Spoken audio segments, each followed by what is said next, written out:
NATO prepares to defend against Russia and increase military assistance to Ukraine. Germany has already said it will prepare additional troops to defend Lithuania if Russia tries to seize NATO territory. In the fifth month of Russia's full-scale military invasion of independent Ukraine, NATO leaders are promising aid to the Baltic states and Ukraine. Such a decision will be made at a three-day summit in Madrid.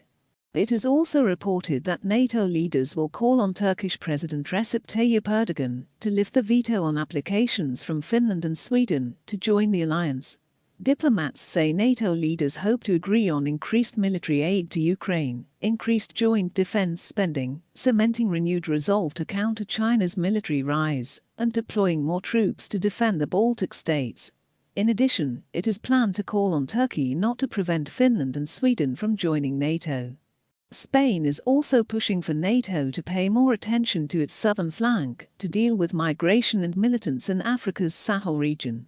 The leaders of Australia, New Zealand, Japan and South Korea are expected to attend the summit as part of the broader US strategy to expand Western presence in the Indo-Pacific to counter China. Germany has already said it will prepare additional troops to defend Lithuania if Russia tries to seize NATO territory. The UK is expected to do the same for Estonia, while Latvia hopes Canada will provide them with more troops. The war in Ukraine and the position of NATO. President Volodymyr Zelensky is sure that if Ukraine were a member of the alliance, then the battle for its independence would still take place. If Ukraine were in NATO, I'm sure there would still be a battle for the independence of Ukraine. But it would be different. I think so.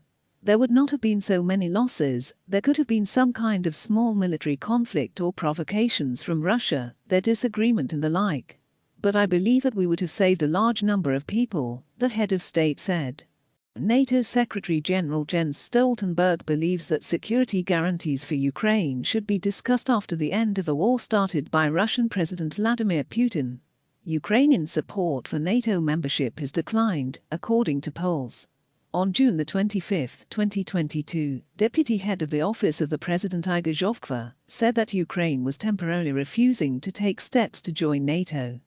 On June 26, it became known that NATO could begin the largest deployment of alliance forces since the Cold War.